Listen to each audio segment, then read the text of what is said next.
Players speak out against FIFA. The latest from the World Cup qualifiers, Lingard rejects United contract, and a transfer roundup, all coming up on today's OneFootball Daily News. As I'm your host Angelina Kelly, let's get into it.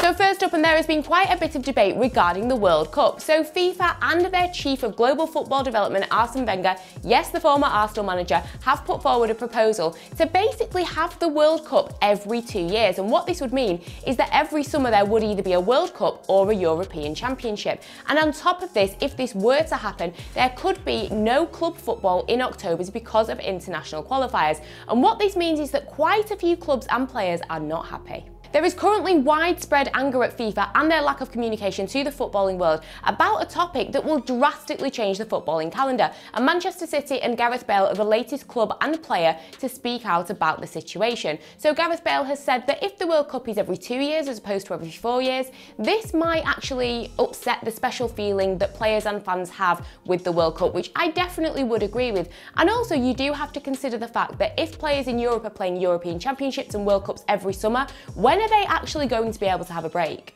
The thing about this situation is that Europe's top clubs and UEFA are becoming increasingly worried as to what they can actually do to stop these plans, as Wenger does seem to have a lot of support from FIFA. He himself has actually stated that they could be voting on this in December and it could come into law by 2024. Now, Wenger has spoken to the media, especially L'Equipe, about this situation, and what is infuriating clubs at the moment is that he has actually invited some former players such as Yaya Toure and John Terry to Qatar to discuss the situation, but they haven't actually consulted the European Club Association yet. Considering the ECA, whose clubs do pay players' wages, haven't actually been asked for their opinion, you can understand that this is a little bit insulting to them. I mean, at the end of the day, if clubs and players are opposed to this, then surely there is something that could be done. But who knows, maybe we could actually have a World Cup every 2 years. Now, in case you missed the shout out yesterday, do not forget that today the OneFootball Summer Sale is officially live. You can now head to the OneFootball store to check out all the amazing items that are on sale up to 50% off. The link to the store is in the description below, and don't forget that it covers all of the OneFootball merch drops, not only the essentials but all the way up to the summer games as well. So make sure that you check it out and see what's available. So next up, and we are looking at the World Cup qualifiers, and Memphis Depay had an absolutely amazing game for the Netherlands as they overcame Turkey in such a brilliant win to be top of their group. He scored his first international hat-trick and he now has 42 goal contributions in 2021. There are only 3 players that have actually achieved more than that, and it's Lionel Messi, Erling Haaland and Robert Lewandowski. So it seems like the Dutch are really finding their form now with Louis van Gaal back at the helm, and like I say, what another amazing performance from Memphis Depay. Like I say, they're at the top of the table. Norway are level on points with them, but the Dutch have simply scored more goals with 16 goals in 6 games. But speaking of Norway, Erling Haaland was once again on fire. He himself also managed to score a hat-trick, and he has now scored 11 goals in 8 games, and once again is proving exactly why so many clubs across Europe are so interested in signing the player next summer. And another player that had a great night was Antoine Griezmann, as he was on the score sheet for France in their 2-0 win over Finland. Now, they have had to come from behind to get draws in their last 2 fixtures, so it was great to see them get back to winning ways. I don't think there was ever a doubt that France would not win the game, and they are safe at the top of their group.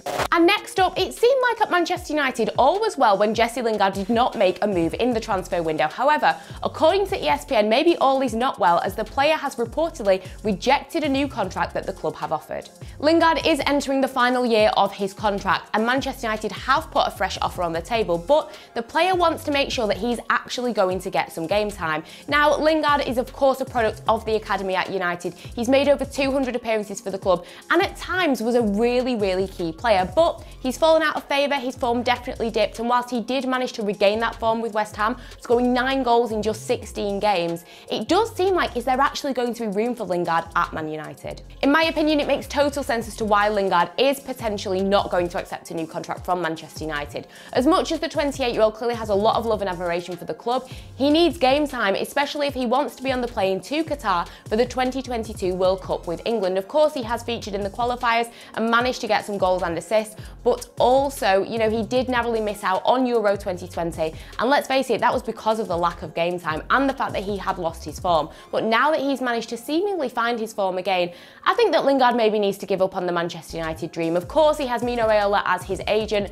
so I'm sure that he could definitely find him some offers. It seemed like West Ham were interested in the player, but looking at Manchester United's team, I don't think there's room for Lingard. In attacking midfield, they've got Bruno Fernandes. On the right wing, they've got Sancho and, of course, Mason Greenwood. So as much as Lingard has found his form, it doesn't seem like there's much room for him at United, and I think the player and the club have probably come to the end of the road, and it wouldn't surprise me if in January he ended up making a move. And now we've got our transfer roundup. This is where I take a look at some of the other news and transfers going on in the footballing world. And first up, it seems like Real Madrid have reportedly joined the race with Bayern Munich for Chelsea defender Antonio Rudiger, although Thomas Tuchel is reportedly still hoping that he will sign a new contract. And speaking of Bayern Munich, it seems like they are close to sealing the deal to sign Croatian wonderkid Lovro Zvonarek. And next, it seems like Tottenham could reportedly be interested in signing AC Milan midfielder Frank Kessie, although they may face competition from PSG. And finally, according to reports, Barcelona could try and sign Valencia's Jose Gaya as another option at left back alongside Jordi Alba.